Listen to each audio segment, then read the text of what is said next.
శ్రీ చిట్టా దామోదర శాస్త్రి గారి విరచితమైనటువంటి అమృతోత్సవ కథా వీధిలోని 19వ కథ వర్షీయసి. ఇది అంటే వర్షీయసి అంటే వర్ధిల్లు అని చెప్పుకోవచ్చు ఒక విధంగా. తర్వాత 87 వర్ధిల్లు అని కూడా చెప్పుకోవచ్చు. భార్యాభర్తలు ఇద్దరు అన్నాళ్ళు బ్రతికితే, ఆరోగ్యంగా బ్రతికితే పర్వాలేదు, కానీ అనారోగ్యంతో అన్నాళ్ళు ఉంటే కష్టమే కదా. అందుకని ఆరోగ్యమే ప్రధానము అని ఒక సందేశం ఇస్తూ, అలాగే ఒకరి దీవెనలు, ఒకరి పూజలు భర్తకి, భార్య చేసే పూజలు భర్తకి, భర్త చేసేటువంటి పుణ్యకార్యాలు తీర్థయాత్రలు భార్యకి సంక్రమించి అందులోని ఫలం ఇద్దరు కూడా ఆరోగ్యంగా వర్ధిల్లాలి అని, ఈ ఉన్నన్నాళ్ళు వృద్ధాప్యంలో ఆరోగ్యంగా ఉండాలనే సందేశాన్ని ఈ కథ ద్వారా మనకి అందజేశాడు రచయిత. కథలోకి వెళదాం. వర్షీయసి. ఆరోగ్యం లేని వార్ధక్యం వరం కాదే భామామణి అంటూ భార్యతో అంటున్నాడు అన్నమాట భర్త. అయితే అందుకే నేను భగవంతుణ్ణి ఆయుస్సుని ఇవ్వమని కాక ఆరోగ్యాన్ని ఇవ్వమని ప్రార్థిస్తున్నాను. అదన్నీ నా కోసం కాదు, నీకు ఇమ్మని అన్నాడు ఆ పెద్ద ఆయన. అంటే భార్యకే ఆరోగ్యం ఇమ్మని. మరి తమరికో అని భార్య అంది. నా కోసం నీవు ఎలాగూ పూజిస్తూనే ఉన్నావుగా ప్రతివత శిరోమణి అంటూ ఆయన ఆమెని పొగిడాడు. ఆహా, మరో 10 ఏళ్ల పాటు ఇలాగా నన్ను ప్రార్థించనియండి అంది ఆమె. మరి ఆరోగ్యం భర్త బ్రతకాలనే కదా కోరుకునేది, దీర్ఘ సుమంగళి భవ అనే కోరుకుంటుంది కదా, సుమంగళిగా ఉండాలని దీర్ఘకాలం. అందుకని ఇంకో 10 ఏళ్ల పాటు నేను మళ్ళీ అలాగే మీకోసం ప్రార్థిస్తానులేండి అంటుంది. అలాగే ప్రార్థించు అంటూ ప్రేయసి అన్నాడు ఆమె. అయితే ప్రతి ప్రేయసిని పెళ్ళామా అంటే ప్రమాదం. అంటే ప్రేయసి అంటే బయట వాళ్ళం కాదు, ఇక్కడ భార్యనే ప్రేయసి. అంటే భార్య కంటే గొప్ప సఖి అసలు ఎవరుంటారు? భార్య అందరికంటే ఉత్తమ స్నేహితురాలు జీవితంలో. కాబట్టి ఉన్న ఒక్క పెళ్ళాన్ని ప్రియ అన్నా ప్రేయసి అన్నా విడ్డూరం కాదు కదే అంటున్నాడు ఆయన హాస్యంగా. అంటే అప్పుడే తీర్థయాత్రలు చేసి వచ్చాడు అనమాట భర్త. మరి ఏంటండి తీర్థయాత్రలు చేసి వచ్చి ఇప్పుడు ప్రేయసి అంటున్నారు నన్ను అని సందేహాన్ని వెలిబుచ్చింది. ఇక కథ ఏంటంటే, తీర్థయాత్రలు చేసి వచ్చాడు కదా, తీర్థయాత్రలకు వెళ్లే ముందు జరిగిందంట ఇక్కడ చెప్తున్నాడు. ఇప్పుడు ఆ ముసలావిడ వయసు ఎంతో, కళ్ళు చక్కగా కనిపించటం లేదు, అంటే మసకందనమాట. కానీ చెవులు మాత్రం చక్కగా వినిపిస్తున్నాయి ఆమెకి. ఆవిడ మనిషిని మాటను బట్టే గుర్తుపడుతుంది. వృద్ధాప్యం వచ్చింది కదా ఇద్దరికి. ఆయన తీర్థయాత్రలు చేశాడు కానీ ఈమె వెళ్ళలేదు ఆయనతో పాటు, ఇంటికాడే ఉంది. ఆమెకి కళ్ళు సరిగా కనపడవు, చెవుడు మాత్రం లేదు, స్పష్టంగా శబ్దాలు విని ఆ శబ్దాన్ని బట్టి ఆ మనిషి ఎవరో గుర్తుపడుతుంది అనమాట. అప్పుడప్పుడు అడుగుల చప్పుడు, అప్పుడు సరే ఆమె మాటలను బట్టి కూడా గుర్తుపట్టడమే కాకుండా అప్పుడప్పుడు అడుగుల చప్పుడును బట్టి కూడా మనిషిని గుర్తుపడుతుంది అనమాట. మెల్లగా నడిచి వచ్చి ఎదురుగా నిల్చున్నారనుకో ఆమెకి, అప్పుడు ఎవరో గుర్తుపడుతుందో లేదా అని ఊరుకున్నారనుకో, అప్పుడు కూడా వాళ్ళు నిలుచున్న తీరును బట్టి వారిని ఆవిడ గుర్తుపడుతుంది అనమాట. ఆ వయసులో ఇంట్లో ఒంటరిగా ఆవిడ కాలం గడుపుతోంది అంటే అందరికీ ఆశ్చర్యమే. కొత్తగా చూసిన వారికి ఈవిడ నిజంగా ఒంటరిదైనా అని అనిపిస్తుంది. ఎందుకంటే ఏడాదిగా ఊళ్ళో ఉన్న వాళ్ళకైతే ఈవిడకు బంధువులు ఎవరైనా ఉన్నారా, వారు సంవత్సరానికి ఒకసారైనా వచ్చి చూసిపోతారా అంటే సమాధానం సులభమే. అంటే ఎవరో కనపడరు. మరి ఆవిడ ఎక్కడో అక్కడ ఉండాలి కాబట్టి ఇక్కడ ఉంది. మరి ఒంటరిగా ఉంటే ఎక్కడో చోట ఉండాలి కదా, అందుకని ఇక్కడే ఉంది. ఎప్పుడు చూసినా ఒంటరిగానే ఉంటుంది కాబట్టి ఆవిడ ఒంటరి కత్తే.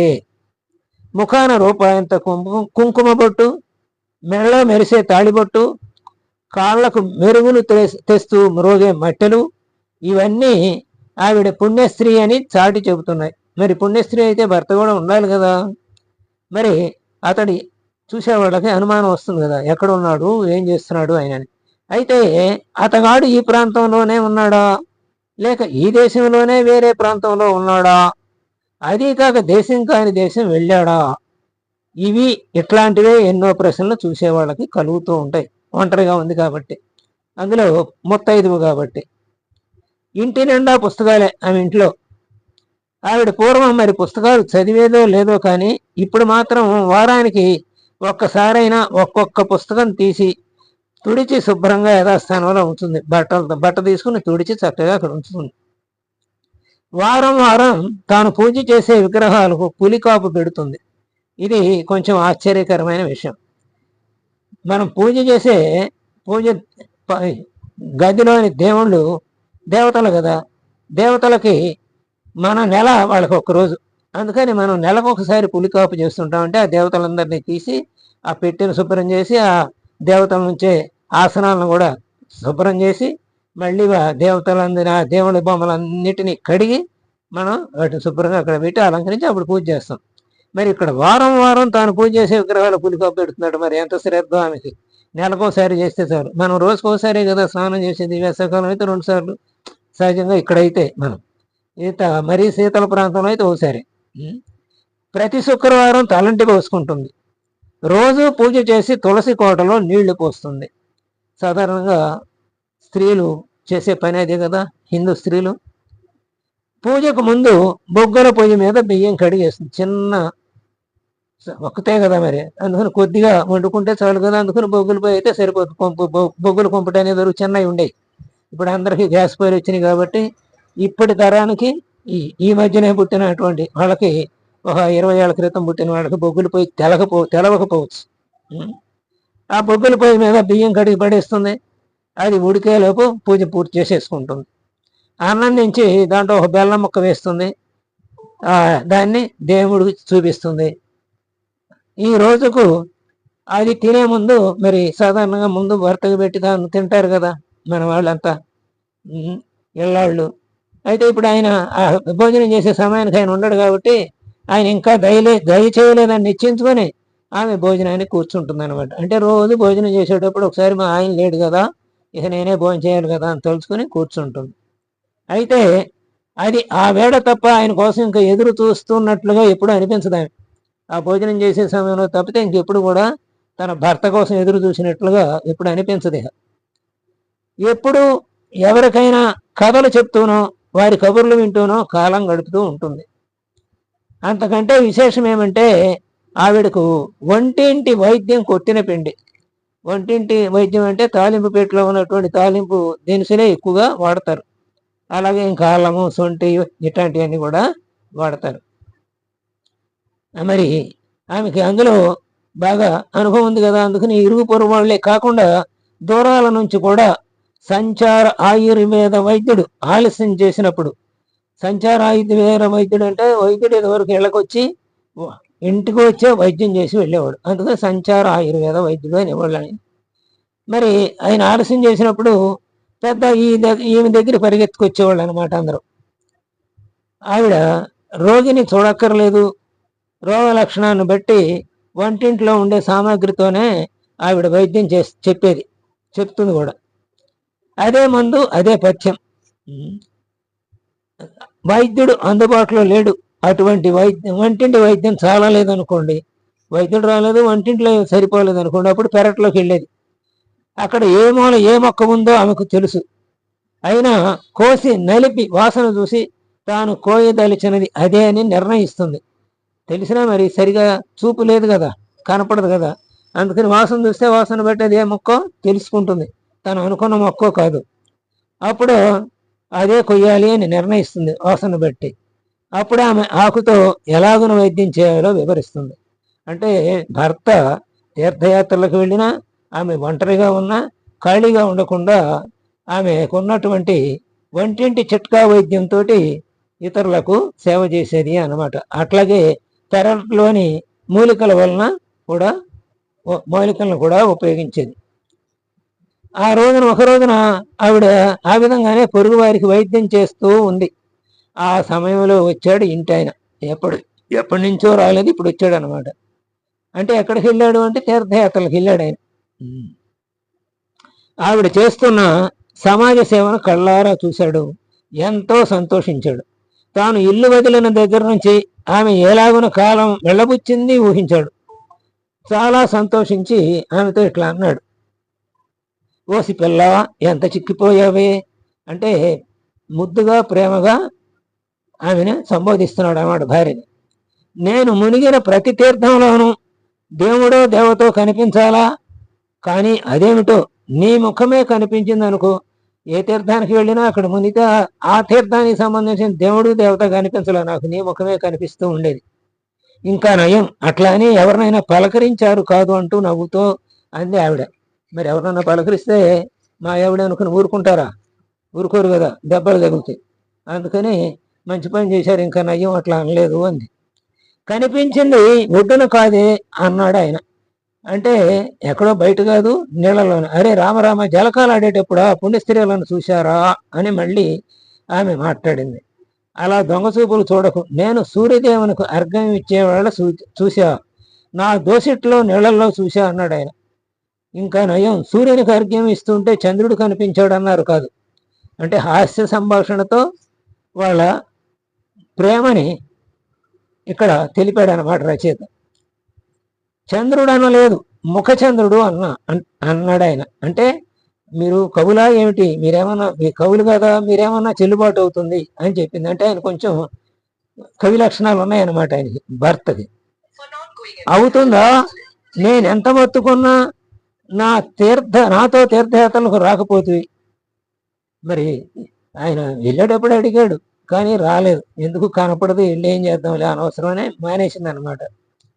రావాలనే ఉన్నా నాకు గర్భగుడిలో దీపం కనిపించినట్లు దీపం భగవంతుడు కనిపించడు కదా అని. అంటే దీపం కనిపిస్తుంది, మరి దేవుడు కనిపించడం అంటే ఆ మసక్కి అనమాట. అట్లా అని చింతించకు, ఆ దీపమే భగవంతుడు. నేను ఆ భగవంతుడిని ఏమి ప్రార్థించానో తెలుసా అంటూ ఇప్పుడు చెప్పుకొస్తున్నాడు. చెప్పకుండానే తెలుసా అంటావేంటి అందే ఆమె. మరి చెప్పకుండానే తెలుసుకోగలిగినంత గొప్ప ఇల్లాలివి కదా అన్నాడు మళ్ళీ ఆయన. నేను అలాగున స్ఫురించాలంటే భగవద్ అనుగ్రహం ఉండాలి. ఆ భగవంతుడు హృషికేశుడంటే ఇంద్రియములకు అధిపతి. అంటే మన ఇంద్రియాలు మన వశంలో ఉండవు కదా, ఆయన వశంలో ఉంటాయి అని చెప్పారు కదా. హృషికేశుడు అంటే హృదయములకు అధిపతి, ఇంద్రియములకు అధిపతి.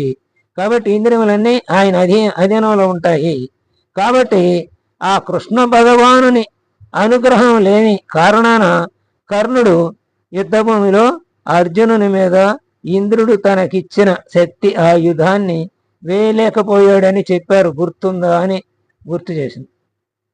అంటే ఇంద్రియాలన్నీ మరి భగవంతుడి అధీనంలో ఉంటాయి కాబట్టి కర్ణుడు వేయలేకపోయిన, బాణం వేయలేకపోవడానికి కారణం ఏంటంటే ఆ ఇంద్రియం కర్ణుడి అధీనంలో లేదు, అప్పుడు కృష్ణుడి అధీనంలో ఉందన్నమాట. అందుకనే అర్జునుడి మీద ఇంద్రుడు ఇచ్చిన శక్తిని వేయలేకపోయాడు. అవునవునని చెప్పాను. కాబట్టి తమరు చెప్పకుండానే నాకు స్ఫురించాలంటే మరి ఎవరి అనుగ్రహం ఉండాలి? భగవంతుడి అనుగ్రహం ఉండాలి. మరి ఇక్కడ భగవంతుడు అంటే ఎవరు? మీరే కదా, నా భగవంతుడు మీరే కదా అంది. చాలు, ఇంతకు అన్ని తీర్థాల్లోనూ నన్ను తమ ప్రక్కనే ఊహించుకున్నారన్నమాట. ఆ పైన తల్లి భగవతి, తండ్రి భగవంతుడా, మా ఇరువరకు కలకాలం ఆరోగ్యం ప్రసాదించండి అని ప్రార్థించి కూడా ఉంటారు, అంతేనా అని అప్పుడు ఊహిస్తూ చెప్పిందనమాట. సరిగ్గా నీవు అనుకున్నది అంతే, నేను అదే అనుకున్నాను. అంటే మేము ఇద్దరం కలకాలం ఆరోగ్యంగా బతకాలి అని అన్ని చోట్ల, అన్ని తీర్థయాత్రల్లో అన్ని దేవతలకి మొక్కుకున్నాను అని చెప్తున్నాడు. అదే కోరాను అని. సరిగ్గా అంతే అని చెప్పాడు అనమాట. ఆ పూజారులు మరి వెళ్ళిన చోటల్లా ప్రతి చోట పూజారి ఉంటాడు కదా ఆ గుళ్ళలో. ఆ పూజారులు ఆ వాళ్ళకం చూసి నవ్వుముఖంతో అనేవాళ్ళు, బామ్మగారు వెనకబడ్డారా ఏంటండి, మీరు ముందు వచ్చేసారా, మరి లేకపోతే వస్తూ ఉన్నారా అని ఇంకో ఆయన అడిగేవాడు. నా ఆరోగ్యం నిమిత్తం ఆమె ఇంటి దగ్గరే సేవ చేస్తుంది అని చెప్పాను, అర్చన చేస్తుంది అని చెప్పాను. ఇంటి దగ్గర ఉంది, అర్చన చేస్తుంది అని ఆరోగ్యం కోసం అని చెప్పారు. అప్పుడు వాళ్ళు ఎంతో సంతోషపడ్డారు అర్చకులు. అదే తమకు శ్రీరామరక్ష అన్నారు.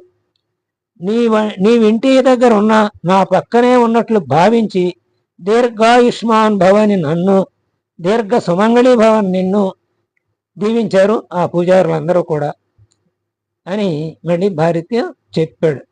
ఓహో, ఏమి నా భాగ్యం, తమలాగా కష్టపడి రైళ్లలో బస్సులలో ప్రయాణాలు చేయలేకపోయినా, కొండలు గుట్టలు ఎక్కలేకపోయినా నన్ను కూడా దీవించారన్నమాట అన్ని చోట్ల పూజారులు. చాలా సంతోషం. అంటే భర్త చేసిన పుణ్యంలో సగం భార్యకు వస్తుందంటే ఇదే కాబోలు అన్నది ఆవిడ. అప్పుడు అన్నాడు ఆయన, మరి ఆరోగ్యం లేని వార్ధక్యం వరం కాదే బామామణి అన్నాడు. ఉపయోగం ఏముంది ఆరోగ్యం లేని వార్ధక్యం? చాలా కష్టం కదా. వార్ధక్యంలో ఎన్ని పాటలు పడతామో తెలుసు కదా మనకి. చూసిన వాళ్ళని చూసి అలా పాటలు పడేవాళ్ళని చూస్తుంటే మనకు అనుభవమే కదా. ఆయన ఆరోగ్యం కోసం ఆవిడ 10 ఏళ్ళు ప్రార్థిస్తానంది. అలాగే 10 ఏళ్ళు కాకపోతే 25 ఏళ్ళు ప్రార్థించవే వర్షీయసి అన్నాడు. మరి ఇప్పుడు దాకా ప్రేయసి అంటూ సంబోధించాడు కదా విషయాలన్నీ చెబుతూ. అదేంటండి ఇప్పుడు వర్షీయసి అని అంటున్నారు అని అడిగింది ఆమె. ఇందాక ప్రేయసి అన్నారు, ఇప్పుడు వర్షీయసి అంటున్నారు అంటే ఏమిటండి అని అడిగింది అనమాట. వర్షీయసి అంటే 80 సంవత్సరాలు అంది అన్నాడు ఆయన. 80 సంవత్సరాలు ఆడదాన్ని వర్షీయసి అని అంటారట. మరి ఇప్పుడు నాకు 70 ఏళ్లే కదండి అని ఆమె అంది. అంటే సరే అసీతి వర్షీయసి అని అప్పుడు మళ్ళీ సరి చేశాడనమాట. అసీసి అంటే అసీతి అంటే 80, అసీతి వర్షీయసి అంటే 80 ఏళ్ళు హాయిగా ఆరోగ్యంగా బ్రతుకుగాక అని దీవించాడు. ఆరోగ్యవతీ భవ అంటూ దీవించాడు. సుమంగళీ భవ అంటూ దీవించాడు. కాబట్టి తీర్థయాత్రలకు వెళ్ళి భార్య రాకపోయినా భార్యనే తలుచుకుంటూ, భార్య ముఖాన్నే గుర్తుంచుకుంటూ, భార్య తనతో పాటుగా ఉందని భావించి ఆయన అన్ని దేవుళ్లకు నమస్కరించాడు.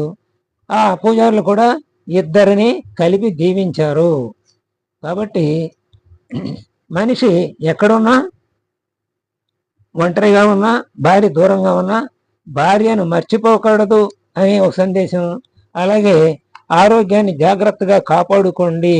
ఆ వయసులో కూడా తీర్థయాత్రలు చేసే శక్తి ఉన్నంతగా మీరు మీ ఆరోగ్యాన్ని కాపాడుకోండి అంటూ వృద్ధులకు ఈ వర్షీయసి అనే కథ ద్వారా సందేశాన్ని అందించాడు రచయిత గారు. స్వస్తి.